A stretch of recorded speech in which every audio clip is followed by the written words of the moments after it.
Oui. Dieu nous a donné un cœur de compassion, mais nous avons la capacité de l'ouvrir ou le fermer par un acte de notre volonté. Restez avec nous dans Jouissez de votre vie.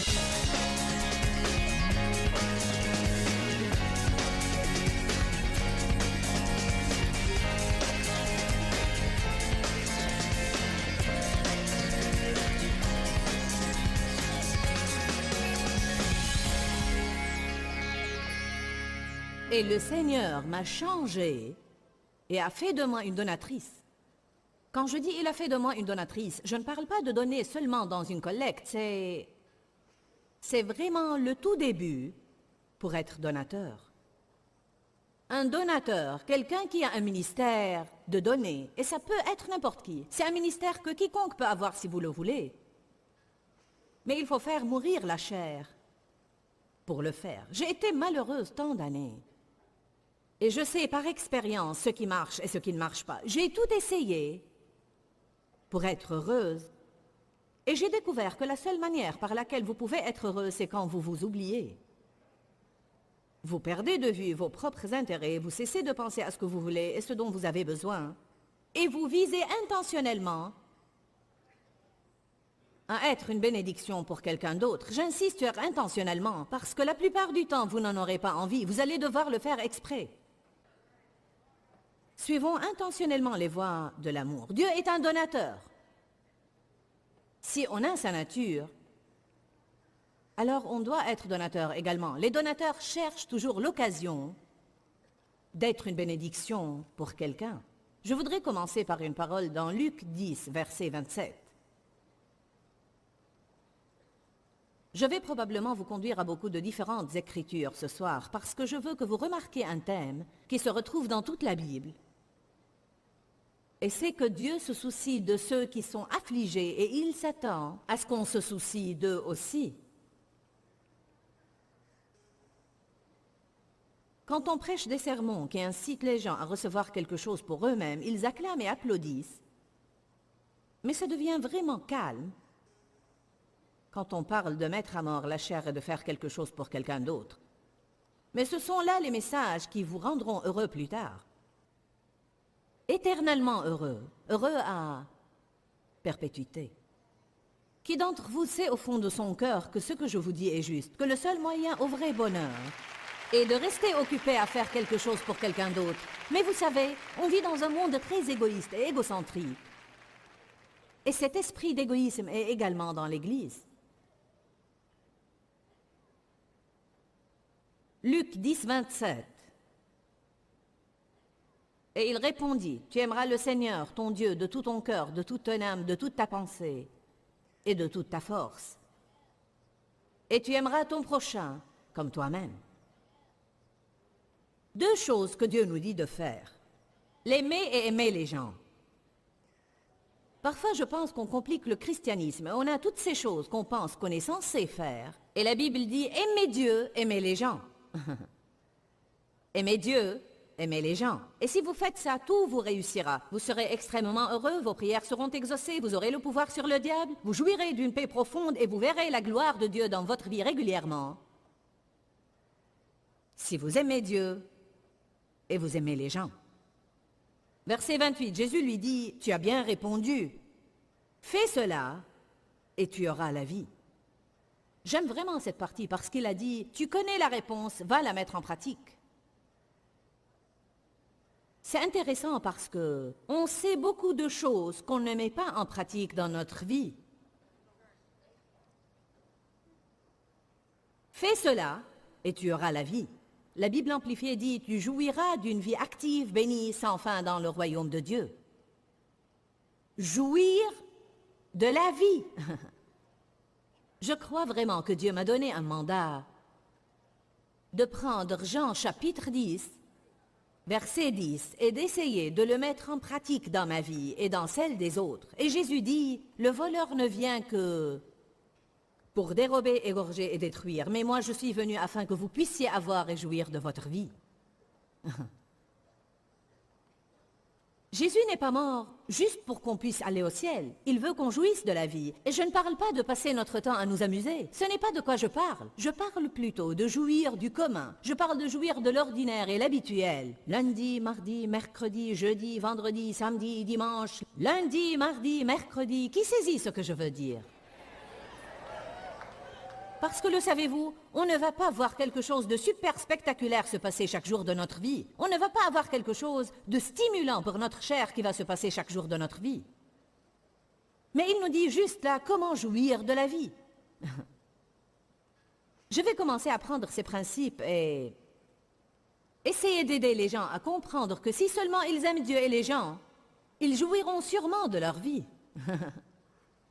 Rien qu'aimer Dieu et aimer les gens. Finalement, en fin de compte, que veut-on vraiment de la vie? On veut juste la paix et la joie. Le royaume de Dieu est justice, paix et joie par le Saint-Esprit, et c'est vraiment ce que les gens veulent. On veut bien se sentir vis-à-vis de nous-mêmes, on veut croire qu'on est droit devant Dieu, qu'on a une relation avec Dieu, on veut avoir la paix et on veut juste jouir de notre cheminement. Vraiment, ce ne sont pas des choses qu'on veut, c'est le royaume qu'on veut. Recherchez le royaume et toutes ces choses vous seront données par-dessus. Dieu veut que vous soyez bénis. Mais si nous recherchons les mauvaises choses, nous ne serons jamais bénis. Luc 10, 28, Jésus lui dit, « Tu as bien répondu, fais cela et tu auras la vie et tu jouiras de ta vie. » Je ne peux pas passer outre ceci pour le moment. Si vous n'êtes pas heureux, c'est peut-être parce que vous ne faites absolument rien pour les autres.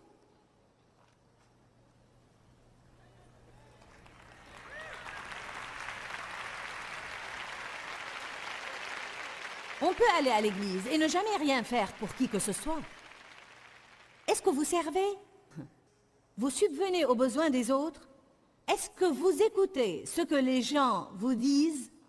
Est-ce que vous faites attention à ce que vous les entendez dire aux autres au sujet de ce qu'ils veulent et leurs besoins? Et est-ce que vous laissez Dieu vous utiliser pour satisfaire à ce besoin? Ou vous dites, restez au chaud et soyez repus, je prierai pour vous que quelqu'un assure votre besoin? Maintenant, on a tous de différentes choses, vous savez. Certains d'entre vous peuvent donner plus de temps que d'argent, et d'autres plus d'argent que de temps. La plupart des gens ont seulement un talent. Savez-vous que 80% des gens dans le monde ont seulement un talent? Mais je vous défie ce soir de commencer à prendre votre seul talent et de l'utiliser pour bénir quelqu'un.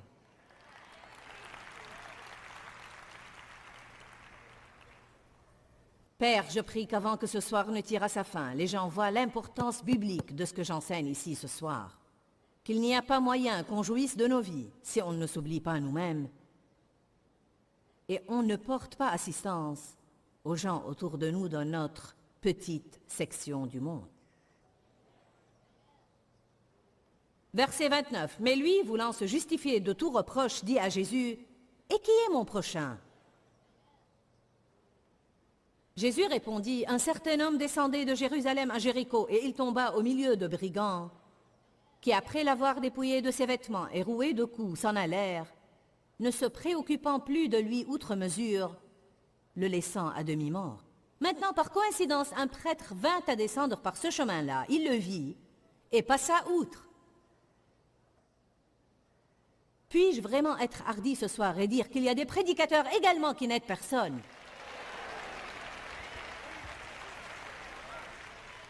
Je pense qu'il est intéressant que le premier représentant des êtres humains que Jésus mentionne ici est un prêtre qui est passé à côté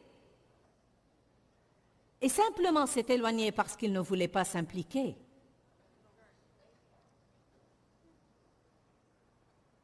Il y a des gens qui rament simplement dans leur petit bateau religieux et ils passent à côté de tout besoin qu'ils voient car ils sont trop occupés par leur religiosité pour satisfaire les besoins. Je n'ai pas le temps pour toi, je dois prier. Oui, nous devons prier, mais nous devons prier et puis après nous devons agir. Amen. Ceci peut être un aïe ce soir, mais cela nous aidera. Pareillement, un Lévite. Les Lévites étaient de la tribu des Lévites, dont beaucoup devenaient prêtres. Pareillement, un Lévite survenant En ce lieu, le vit et traversa simplement la rue. Mais un Samaritain qui était en voyage arriva près de lui, le vit et fut pris de pitié et de commisération pour lui, c'est-à-dire de compassion. La Bible dit, Jésus fut ému de compassion et il guérit les malades. Jean 1 dit, si quelqu'un jouissant des biens de ce monde voit son frère dans le besoin et lui ferme ses entrailles et son cœur de compassion, comment peut-il dire que l'amour de Dieu demeure en lui? Dieu nous a donné un cœur de compassion, mais nous avons la capacité de l'ouvrir ou le fermer par un acte de notre volonté. Nous pouvons entendre parler d'un besoin et nous pouvons satisfaire ce besoin ou juste fermer notre cœur et dire non, pas moi. Ça m'effraie de penser combien de fois dans ma vie j'ai entendu parler de besoins. Et je n'ai pas laissé la compassion agir en moi. Et je crois que nous allons être jugés responsables pour ça.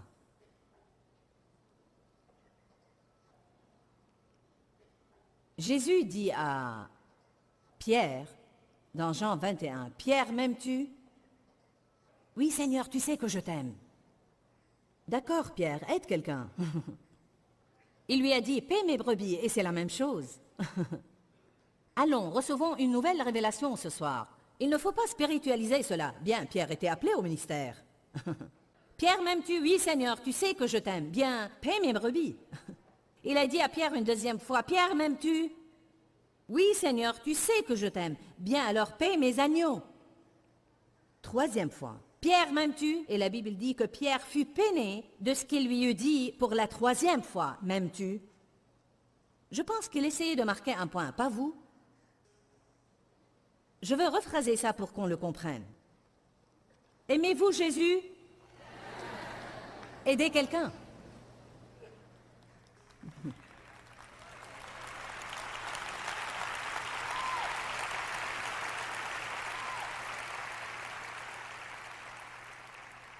Comment pouvons-nous continuer à dire que nous aimons Jésus? Comment est-ce que nous pouvons continuer à aller à l'église, sautiller pendant le temps de louange et d'adoration, et vouloir obtenir notre bénédiction, puis retourner chez nous et être déprimés parce que personne ne satisfait nos besoins? Allons, j'insiste vraiment sur ce sujet ce soir. Je vais vous pousser hors de votre zone de confort. Et je vais insister ce soir. Parce que quelque chose doit secouer l'Église. Nous n'impressionnons pas le monde. Il ne devrait y avoir aucune Église le dimanche matin qui a un siège vide. Il y a trop de gens dans le pétrin et trop de gens dans le besoin. Vous savez, mon emploi est permanent. Vous savez pourquoi? Parce que plus la condition du monde est mauvaise, plus mon travail est nécessaire. Parce que les gens essayent toutes sortes de choses et ils vont découvrir que rien ne marche et la seule chose qui leur reste est Jésus et il a besoin que vous soyez prêts et pleins d'ardeur.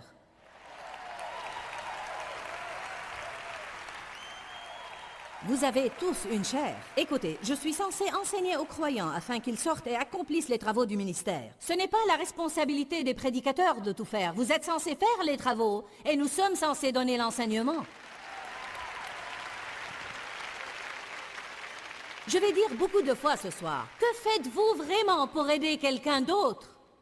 Vous devez vous poser cette question et je devrais me poser cette question. De nouveau, nous pouvons devenir tellement bigots et nous pouvons arpenter l'église en priant en langue, nous pouvons citer les psaumes et citer des proverbes, nous pouvons aller aux réunions et aller aux études bibliques. Mais qu'est-ce que vous faites pour aider quelqu'un d'autre?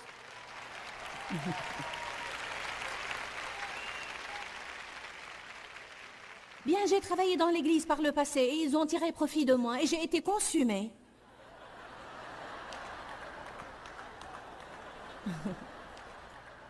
Je ne veux pas m'impliquer. Je ne veux simplement pas m'impliquer. Comment pouvez-vous faire partie du corps et ne pas être impliqué? Amen? Laissez-moi vous dire quelque chose. Si je blesse mon bras, ma main devient très rapidement impliquée.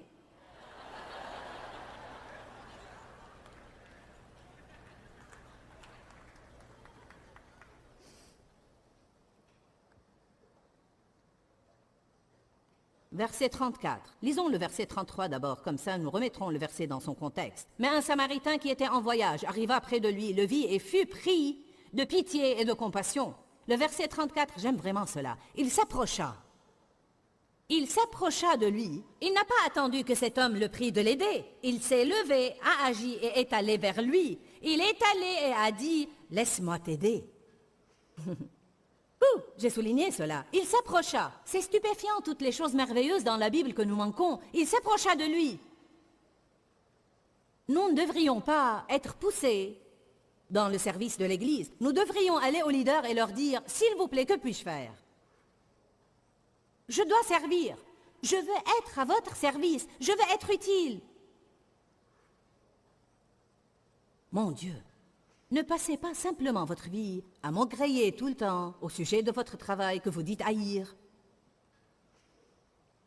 à conduire dans le trafic que vous dites vous rend fou, à rentrer chez vous dans cette maison que vous dites que vous ne pouvez pas supporter, à regarder cette télé débilitante pendant 4 heures, à passer votre nuit réveillée à cause de l'insomnie, vous lever et refaire encore la même chose.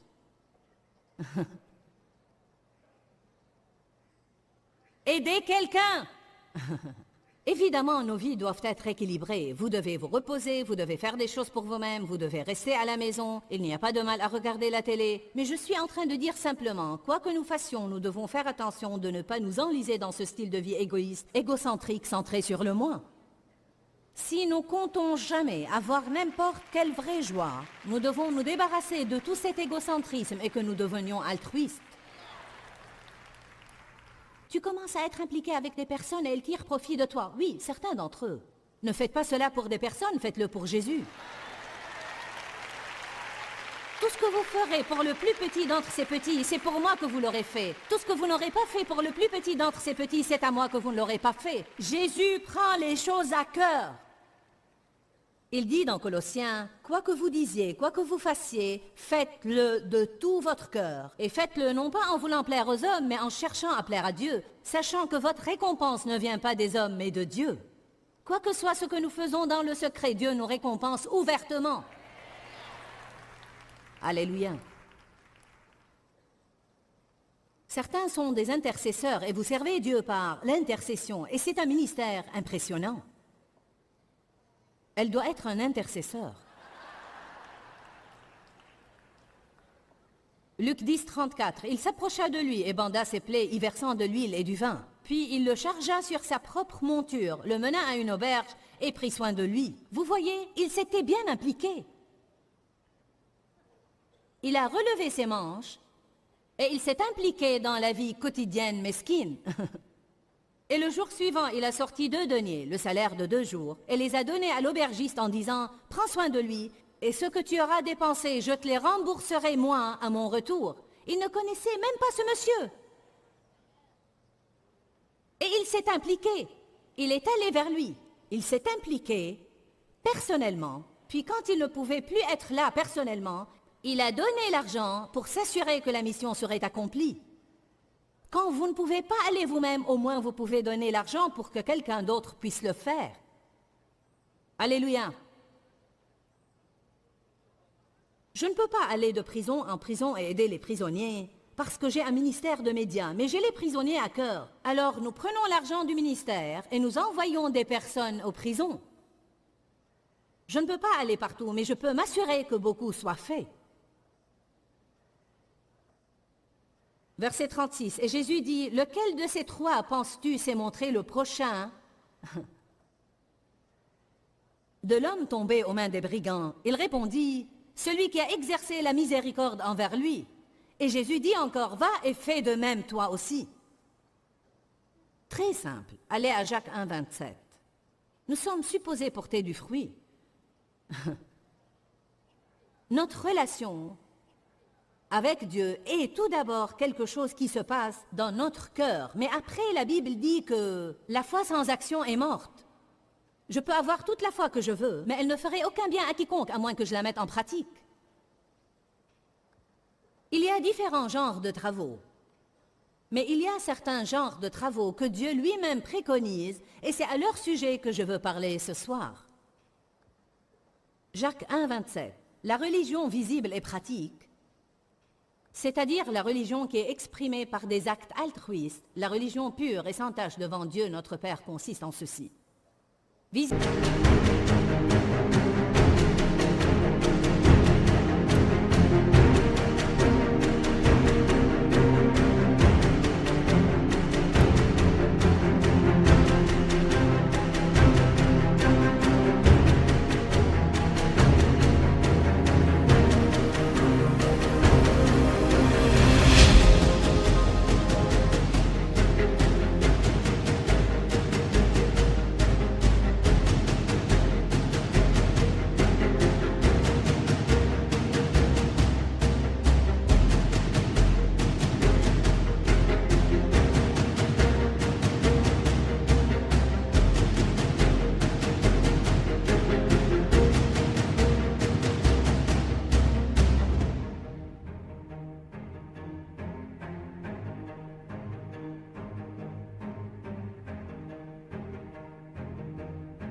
Aider et prendre soin des orphelins et des veuves dans leurs afflictions et leurs épreuves. Et se garder de toute souillure du monde. Que tout le monde dise orphelin. Que tout le monde dise veuve. J'ai appris une chose intéressante il y a quelques mois en lisant un livre que Derek Prince avait écrit. C'est un petit livre appelé « Justice pour opprimés ». Il a souligné un point clairement dans ce livre, et c'est que Dieu a un ordre déterminé de qui il veut que nous aidions et que nous soutenions. Et en premier lieu sur sa liste viennent toujours les orphelins ainsi que les veuves. Puis viennent les opprimés, les pauvres et les esseulés. Voilà les 5 qui en réalité sont au haut de la liste des personnes que nous devons aider. Maintenant, nous pouvons simplifier et dire toute personne blessée. Mais je pense que nous devons faire attention de ne pas oublier un groupe de personnes que Dieu nous confie. Il a même dit dans son livre, et je suis d'accord avec lui, qu'aujourd'hui, nous...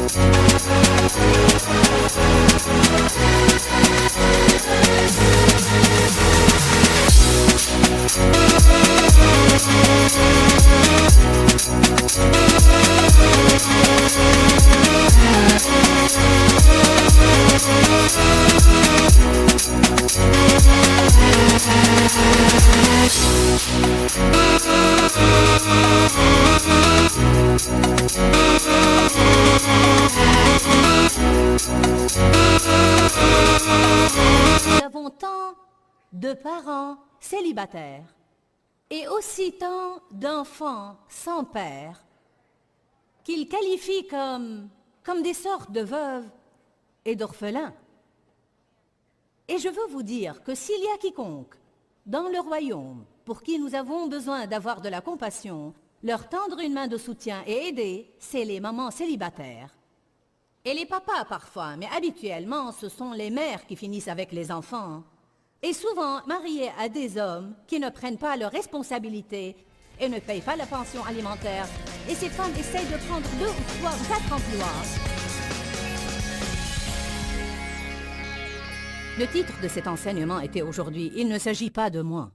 C'est une expression que Dieu m'a mise à cœur récemment. Et j'ai pensé faire imprimer des autocollants et les donner aux gens et leur demander de les mettre sur le réfrigérateur ou sur leur miroir ou quelque part où elles vont souvent, parce que nous devons nous rappeler que tout dans la vie ne tourne pas autour de nous. Je pense que parfois nous devenons tellement centrés sur nous-mêmes, et moi, que nous oublions qu'il y a beaucoup de personnes blessées partout autour de nous. J'ai vraiment pris plaisir à enseigner cette série et je crois qu'elle vous sera vraiment bénéfique parce que franchement, je pense que c'est l'un des enseignements les plus importants et les plus efficaces que j'ai donnés depuis un très long moment.